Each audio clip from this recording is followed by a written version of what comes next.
Hey guys, welcome back to Grit and Grace. And to be honest, I had full intention of potentially posting a podcast every second week or every third or every month at best. But obviously, as we all know, life gets in the way quite often, and some seasons especially take up a lot more of your time and other things, and you don't have time in your hands to do the things that you maybe set your mind out to do. But nonetheless, I'm recording as I think I've got a lot of good nuggets to share with you guys. Remember at the beginning of this podcast, I decided that this was a place where I was going to be vulnerable, raw, real, talk about the gritty stuff, and the grace that comes along with it. And I don't think we live in a space where people do that enough. And so, yeah, I wanted to be open and vulnerable and honest and say that this year has been an incredibly challenging year. It has been a hard year. 2026, we're halfway through, and oh my word, it has been rough.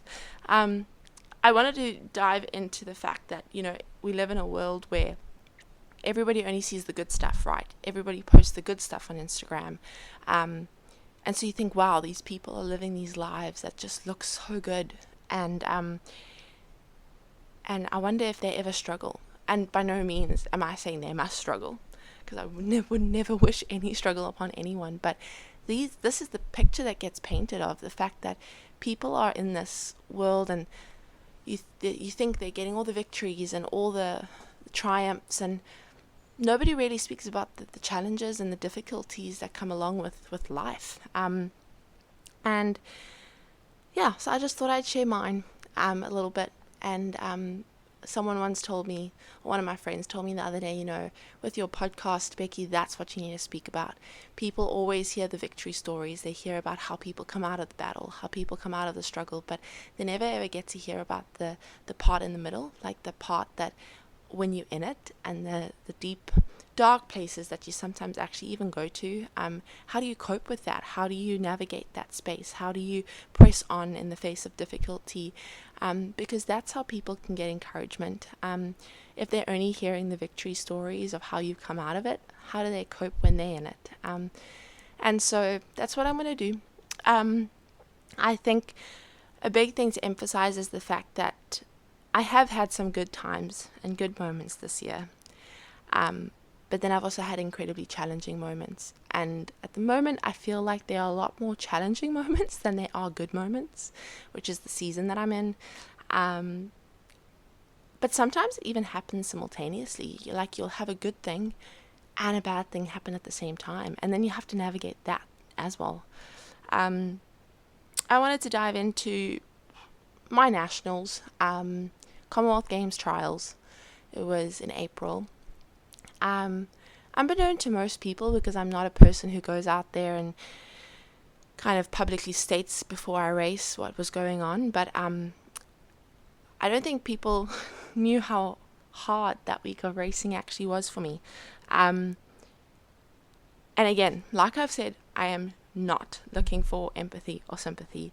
I'm basically just wanting to tell you how it's been and how it's going. It was a hard week. Unbeknown to most people, I tore my labrum in my hip, so that's the part that connects the ball ball and socket in your hip, in dummy terms. I tore my labrum end of December, and for 12 weeks, or just under, I was just doing rehab work. So I went into nationals, Commonwealth Games trials, knowing that I had done no proper strength work behind my legs like I usually do. I lost a lot of muscle on my legs. I had to prioritize rehab work on my hip, keeping my glutes strong, just to prevent anything from getting worse. It was a no-brainer. That was the route that I had to go. And it was hard. I think I was pretty positive through that stage, knowing that, oh, okay, this is going to make me stronger in the long term, long run. But you only really feel the effects of the work that you miss couple months later, which is hard. And so nationals was hard because going up to the block knowing that you haven't done the strength work like you normally do, but now you're wanting to perform, you've still got this dream birthed inside of you to go and perform and try and get this Commonwealth Games team and do well and all of that. From the outside looking in, I'm sure people would have been like, wow, she had an amazing nationals, she qualified for Commonwealth Games. And that was the grace that came along with it, but there was a heck of a lot of grit in that week. And I wanted to just say, hardships land up shaping the people that we become. And that's part of life. It's how it lands up shaping who we are and who we become. And so I spent a lot of time, unpacking nationals, pressing on towards, now I'm a month or just under a month out from Commonwealth Games. I'm really looking forward to it, by the way, because I've done a lot more strength work. My hip is strong. I'm in a good space. So that's good. But it's still been a challenging year. Having to stay positive, having to stay committed, showing up to the battle despite the weakness that you may have. And I came across, I've just joined a mentorship program with Nicola Ollie-Slagers and Na from Australia. And it's been incredible just to connect with athletes and navigate this life through sport, which not a lot of us get to live. And one of our topics was identity, and we had to write this piece on, with identity and our testimony. And I sat down and I was writing words on the paper and just writing, and it was like this epiphany, right? So many people can allow hardships and seasons to dictate their mindset, to dictate their actions, to dictate their talk, and just ultimately their environment. And I realized that I was in that space at one stage after nationals, and if I ultimately allowed the thoughts that were going through my mind, that to me were not from God, they were not truthful, they were not words of love, they were hard words, and I was like, wow, those are not from God. That's not what he's wanting me to hear, that's not what he's wanting me to speak over my life. And so ultimately my mindset is not one of, he's made me as Rebecca Meader, as Becky Meader. This is how I want you to live. This is the mindset that I want you to have. This is the grace that I want you to have over your life. And I was not thinking in that way. And so I ultimately wasn't living as Becky Meader, if that makes any sense. It's a bit of a strange kind of picture, but for me it was like this epiphany of, if I am not speaking positively into my life, if I am not speaking love, words of love and words of truth over my life, I am not living in a place that is worshipping my Savior, that I'm worshipping God, because he is wanting me to live in a certain way, with a certain mentality and a certain space, and I'm not doing that. And so ultimately, by not living in the identity of this is how I'm supposed to live, and allowing my hardship and my struggle to dictate ultimately my identity, I'm not fulfilling God's purpose for my life. And ultimately, how am I going to bring his name glory if I'm not living as Becky Meader, as the person he intended me to be for his kingdom and for his glory and for his honor and to worship his name? So that was quite an epiphany. And so I've been trying to press into that of, God, this is what you've gifted me with. And a verse that has just been springing up all the time. My mom gave me a verse at the beginning of the year. It is 2 Timothy 1 verse 7, which I'll read over now. Funny enough, we were watching baby videos, and it's the same verse that was prayed over me at my dedication. And just now, at church on Sunday, our pastor spoke these words over all of our lives, and spoke 2 Timothy 1 verse 7, which says, "For the Spirit God gave us does not make us timid, but gives us power, love, and self-discipline." But before that, in verse 6, it even speaks about fan into flame the gift of God which is in you.